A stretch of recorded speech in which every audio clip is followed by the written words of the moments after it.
सरदार साहब सब तो पहले तो असी तुहानू वेलकम आखते हैं जी आया नू पाकिस्तान ते कैसा लगा जी इत्थे आके? बहुत बढ़िया लगा जी, बहुत सोहना लगा जी।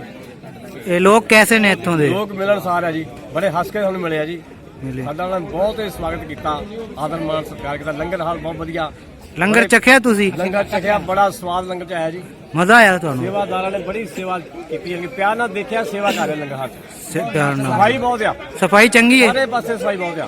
ते की ना ਇਹਦਾ दोबारा भी मौका मिलिया तानू आओगे? मौका जरूर मिल गया तो आवांगे जी। ਅਸੀਂ 15/3/2020 ਆਏ ਸੀ, ਦੁਬਾਰਾ ਫਿਰ ਹੁਣ ਆ ਰਹੇ ਆ। अच्छा पहले भी आए हो तुसी? 15/3/20 ਜਦ ਆਏ ਸੀ। आहो ਅਸੀਂ ਬੱਸ ਲੈ ਕੇ ਆ ਰਹੇ ਆ। अच्छा बस लेके आ रहे हो? ਸੰਗਤ ਲੈ ਕੇ ਆ ਰਹੇ ਆ। वाह जी वाह। ਸਾਡੇ ਕੋਲ ਤੇ ਪ੍ਰਧਾਨ ਜੀ ਨੇ। अच्छा ये प्रधान जी ने? ਨਹੀਂ ਨਹੀਂ ਨਹੀਂ ਸੇਵਾਦਾਰ। अच्छा सेवादार मैं के शायद।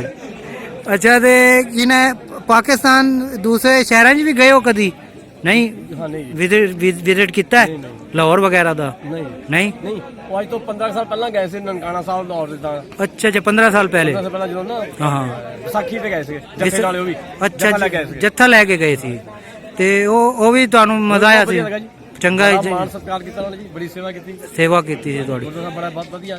ਅਗਰ ਤੁਹਾਨੂੰ ਮੌਕਾ ਮਿਲੇ ਤੇ ਤੁਸੀਂ ਜ਼ਰੂਰ ਆਵਾਂਗੇ ਜੀ, ਸਾਨੂੰ ਦਿਓ ਮੌਕਾ। ਕਿਹੜਾ ਕਿਹੜਾ ਸ਼ਹਿਰ ਦੇਖੋਗੇ ਲੋ ਸਾਰੇ ਸ਼ਹਿਰ ਦੇਖ ਲਵਾਂਗੇ। ਪਾਕਿਸਤਾਨ ਦੇ? ਨਨਕਾਣਾ ਸਾਹਿਬ, ਪੰਜਾ ਸਾਹਿਬ, ਲਾਹੌਰ, ਲਾਹੌਰ, ਸਿਆਲਕੋਟ, ਫਿਰ ਕਰਤਾਰਪੁਰ ਸਾਹਿਬ, ਕਰਤਾਰਪੁਰ ਸਾਹਿਬ। ਦਿਓ ਸਾਨੂੰ ਮੌਕਾ, ਅਸੀਂ ਫੇਰ ਨਾ ਆਪ ਬਤਾ ਦਿਓ। ਇੱਕ $20 ਕਹੋ ਇਮਰਾਨ ਖਾਨ ਨੂੰ ਜੀ ਜੀ ਫੀਸ ਜਿਹੜੀ ਹੈਗੀ ਐਂਟਰੀ ਫੀਸ $20 ਦੇ ਅਮਰੀਕਾ ਦੇ ਜਾਂ ਮਾਫ ਕਰ ਦੇਵੇ, ਮਾਫ ਕਰ ਤਾਂ ਕਿ ਦਿਓ। ਸੰਗਤ ਸਦੀ ਆਵੇ ਦੇਖਣ ਦਰਸ਼ਨ ਕਰਨ ਵਾਸਤੇ। ਆਹੋ ਤੇ ਇਹ ਜਿਹੜੀ ਚੀਜ਼ਾਂ ਦੀ ਕੁਆਲਿਟੀ ਕੈਸੀ ਇੱਥੇ ਜਿਹੜੀ? ਬਹੁਤ ਵਧੀਆ ਚੰਗੀ ਹੈ ਚੀਜ਼ਾਂ? ਜੀ ਹਾਂ, ਬਹੁਤ ਵਧੀਆ ਚੰਗੀ ਕੁਆਲਿਟੀ ਆ। ਚੀਜ਼ਾਂ ਇਹ ਤੇ ਗੱਲ ਹੈ। ਹਾਂ, ਬਹੁਤ ਵਧੀਆ ਹੈਗਾ ਕੰਮ ਬੜਾ ਚੰਗਾ ਚੰਗਾ ਲੱਗੇ ਦੇਖਣ। ਹੁਣ ਜੁੱਤੀਆਂ ਬਹੁਤ ਵਧੀਆ ਹੈਗੀਆਂ, ਦੇਖਣ ਆਹੋ, ਲੱਗੇ ਇਹ ਨਾ ਯਾਰ ਕਿਦਾਂ ਵੈਰਾਈਟੀ।